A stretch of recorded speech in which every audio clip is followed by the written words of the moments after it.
Welcome inside Tropicana Field. This side of the Beef O Brady's Bowl is Ohio set to take on East Carolina. Time to get you keyed up for the ball game. I'm Russ Eisenstein. Grant Burkhart's on my left. Rob Cornelius is on my right.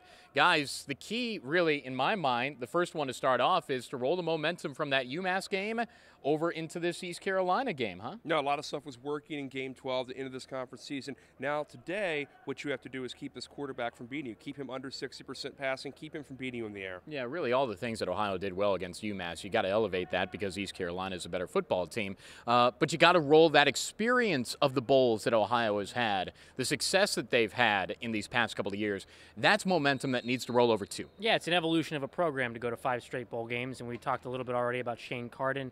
Got to make him uncomfortable. And you can take some of what you did against UMass and bring it over to here at the Trop on Monday. Yeah, fast start most certainly is something that Ohio had against Louisiana Monroe last year, and I think it would certainly behoove the Bobcats to get that done again. No, you know, getting a break and scoring twice in a row or getting 2 consecutive stops. If this thing turns into a track meet, break points like in tennis are going to be critical to stop them more than one at a time. Yeah, we hit on stopping Shane Carden, and not a lot of teams have done that. He had an uncharacteristically bad game against Marshall in their final game of the regular season. That was for the division title in their division of Conference USA.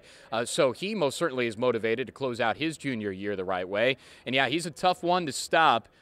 So, yeah, one of the keys, stop Shane Carden, but that's easier said than done. And maybe it isn't that big of a deal, but if ECU's on the field first as an offense, that first drive is extremely important, no matter who's on the field, but especially if Shane Carden's out there for the defense to set a tone, to get to him, make him uncomfortable early. That would be pretty big for Ohio. Yeah, you talked about comfort. That's another key, too. Ohio has to be comfortable, and Ohio has to have a comfortable Tyler Tettleton. Him dancing in the pocket can be okay if that's what the play is, but it can't be dancing that's prompted by rushes from East Carolina. No, he has to be able to be dictating to the defense, not let the defense dictate to him what he can and can't do. That comes to the zone read option plays, that comes to him keeping the ball and running, that comes to his throws downfield against an ECU defense. Yeah, one of the big keys will be, can Ohio establish some sort of a rush game against one of the best defensive teams against the run in the country? And that's how we'll know that things might be going okay if Ohio can get chunks of yards from Bo Blankenship and Ryan Boyd. Yeah, in terms of run of the ball, this O-line has been somewhat patchwork, somewhat rehab all season with guys hurt.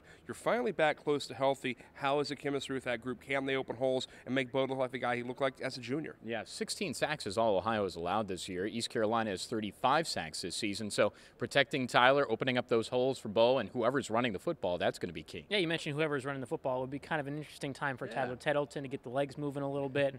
Maybe last game as a collegiate quarterback. Who knows? I like how you kind of bounced and ran in place there. Moving the legs, getting the blood flowing a little bit. Well, big strikes, that's another key, too. That happened against Louisiana Monroe. I guess no matter how you get the points and the yards, that's fine. But this is a big play, big point offense when things are going right. And if you can get those big chunks of yards, maybe get Chase Cochran involved like he's been all season, that's another key. Yeah, he's a 20 yards a catch guy with a lot of catches this season. He's not a fluke when he's on the field. Their team has to defend him. And the question becomes, who do you double? Who do you bring the safety to? Foster or Cochran? Yeah, and the biggest key, too, is close it out the right way.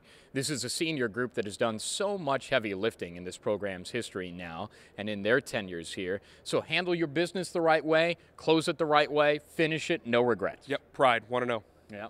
That's certainly one of the mantras that we've had all season, not only as a football team, but as a broadcast crew, too. Of course. Yeah, I can't imagine that the senior class hasn't already left November behind mentally. I would be shocked if they didn't come out extremely motivated to play on Monday. Yeah, bottom line to it all, too, it's been a great trip. It's been a worthwhile trip. It's been a fun trip, and we're getting set for a ball game as well. And kudos to Tampa St. Pete for really rolling out the beach for us. That beach towel was laid out perfectly for us, and we're ready for football. Yep, good host, good location. Best MAC Bowl location. Don't tell the guys who won the league this. Yeah, this was a fun one, Grant. It will be fun to call it with you tomorrow. For all the Beef O Bradys, I'm taking your line. Either for all the beef or all the O'Brady's. But we thank the Beef O Brady's Bowl for having Ohio here. And our thanks to Tanner Smith and Tony Ermain for their great work here with Bobcat TV. We've got you set now. Our game coverage comes at 1 o'clock along our great Ohio IMG Sports Network from Court Street to Columbus, from WV to Kentucky and the Queen City. We'll paint the picture for you as Rob and Grant and I will start it off at 1 for a kick at 2. It's Ohio and ECU. From the Trop, the home of the Tampa Bay Rays and the Beef O Brady's Bowl, that's our coverage here on Bobcat TV.